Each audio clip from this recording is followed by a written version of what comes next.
And they did announce that his particular office for the district attorney does recommend cases as death penalty cases. So he is not opposed to it. It does seem to be something that both the Senate and House are kind of duking out right now as to whether they want to reform or abolish the bill. That being said, there is some information. So sorry about that. Let's go to this one. To the victims' families, and the people of Southport, I urge you to lean on each other in this wonderful community that you all have built here. I know I speak for the entire state of North Carolina when I say that you are not alone in your heartache or pain. You do not grieve alone. We stand with you. I do have the sound boosted in with both of my sound boosters, so hopefully along with this, and I will try to be quiet. In my faith, it is the community's responsibility to comfort mourners, so we must. And we conclude our mourner's prayer by saying, may the one who brings peace to the universe bring peace to us. Chief Corning, Sheriff Chisholm, Chief Morris, Deputy Director Hawley, Deputy Commander Succo, I want to reiterate my appreciation for your immediate response to apprehend the suspect essentially within minutes of the attack. Your excellent police work may have saved additional lives. We will always be grateful for your resourcefulness and your professionalism. I have faith that law enforcement will continue to work tirelessly until the job is done in this case. And the state, of course, is ready to assist in any way possible to ensure that justice is served on behalf of the victims. One thing is clear: we must do more to prevent these acts of violence. It has to be our top priority. Recent events here in Southport and Charlotte, not to mention Michigan, Utah, Minnesota, and Kentucky, and I'm talking about just in the last few weeks, are clarion calls telling us that we have more work to do to make sure that people are both actually safe and that they feel safe in their communities. We must fix our broken mental health care system. We know that I don't disagree, but are you going to give us anything other than slogans? I mean, saying we must fix something doesn't lay out a concrete path. It sounds like sloganeering to me.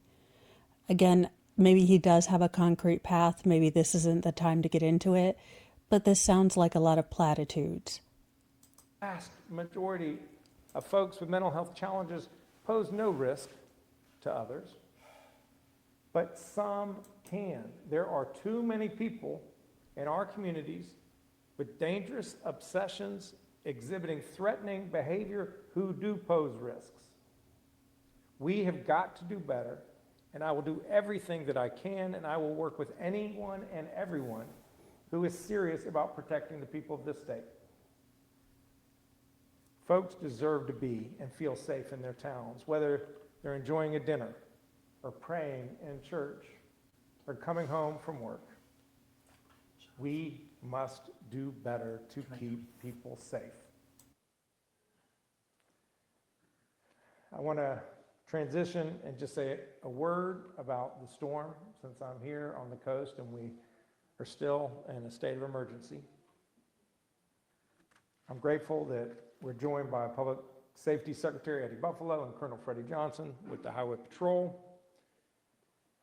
We are encouraged that the recent forecasts have shown that the storm Imelda is being pushed further off our coast. But it does not mean that there will not be impacts from this storm felt on land or that we should not be prepared. The combined impact of the two storms, Humberto and Imelda, may cause isolated flash flooding, coastal flooding, ocean overwash, wind gusts, and dangerous rip currents throughout much of this week. The storm will likely linger, and hazardous conditions on the coast may continue throughout the end of the week. So if you're visiting the beaches, please stay out of the water this week. And folks in the east, just be aware that flash flooding may happen in your community. On Saturday, I declared a state of emergency across North Carolina to facilitate our emergency response and to make sure that the assets at our state's disposal are available to assist any communities with their response needs. The state of emergency covered the whole state, enabled us to send critical resources from across North Carolina to pre-position them here on the coast. We activated our state emergency response team, which is a consortium of the Department of... His veneers are really white. Again, once you have shown me that you're just going to say hollow platitudes, my mind is free to not pay attention to you, and I start noticing physical features. So, sir, your veneers are whiter than white. Congratulations. Public Safety, Department of Transportation, North Carolina National Guard, State Highway Patrol, and our local partners. Thankfully, the change in Imelda's forecast track, we hope that these resources are not needed, but they remain ready and available if they are. We always seek to prepare for the worst. At the same time, we hope for the best. Last Saturday's one-year milestone of Hurricane Helene reminds us of the importance of being prepared. Anna and I, our First Lady and I, spent the weekend with our neighbors in Western North Carolina. The milestone event stirred incredible emotions out west. Folks were mourning all that was lost, 108 lives lost in the storm.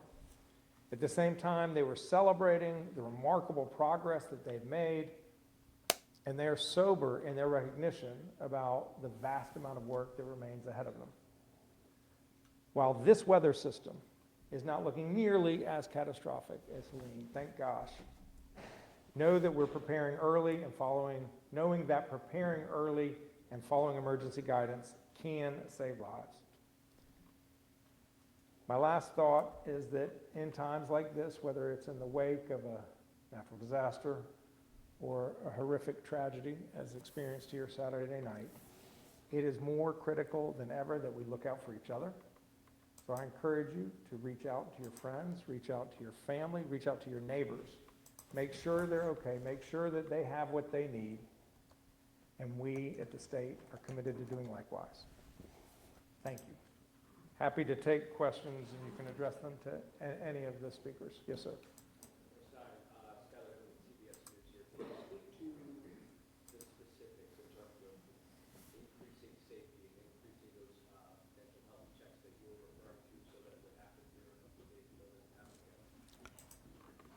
We need to have a greater integration in our criminal justice system with our mental health care system, because usually it's law enforcement that is the first point of contact with people, either because they get repeated phone calls about a person who may be a risk, but it's not enough to just know that somebody may be a challenge. We've then got to be able to connect that person with the treatment that they need to address whatever their underlying conditions are. There is a great deal that we need to do to improve our mental health care system, and we will be talking more about that in the days to come.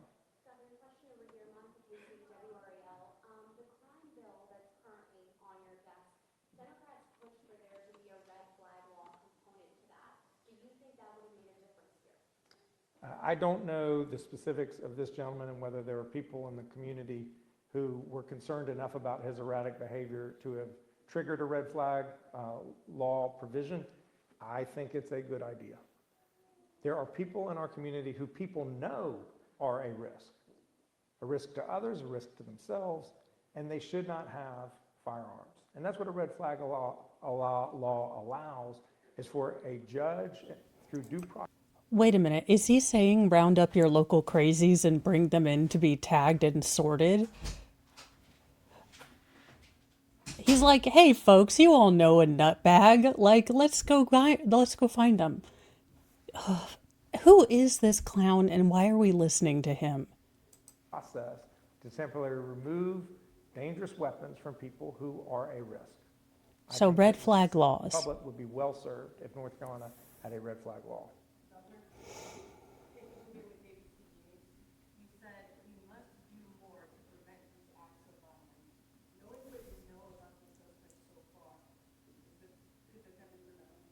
I'll have to defer to the locals who know more about him and what his conditions were and what his engagement with local law enforcement was, whether they're family members or neighbors in the area who were concerned. I just don't have enough to say. I don't know if anyone wants to take that question. Okay. Why is there a baby in the room?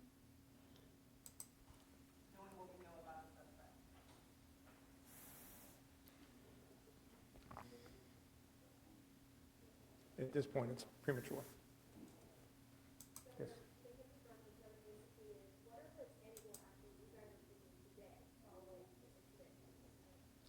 We're doing a systematic analysis of our mental health care system and what is needed in order to enhance it so that we have the resources to respond to people's needs.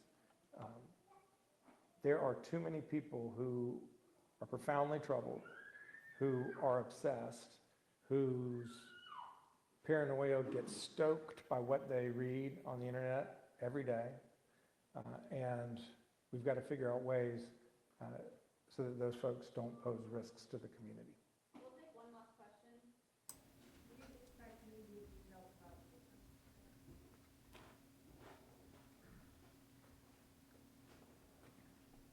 I'm Chief Todd Corn with the City of Southport Police Department. We should have details coming out possibly tomorrow on that. They're still hospitalized. We're still getting information. We're trying to allow the families some time, but we should have another media release coming out tomorrow with additional details. Fair point. To my understanding, we do have one that is still very critical at one of our area hospitals. Thank you all.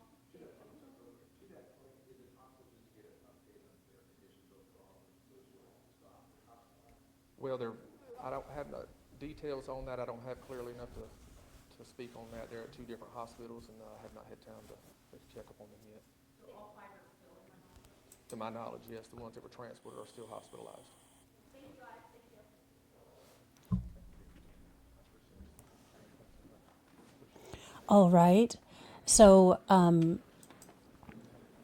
I think Morak was right. We are going to go from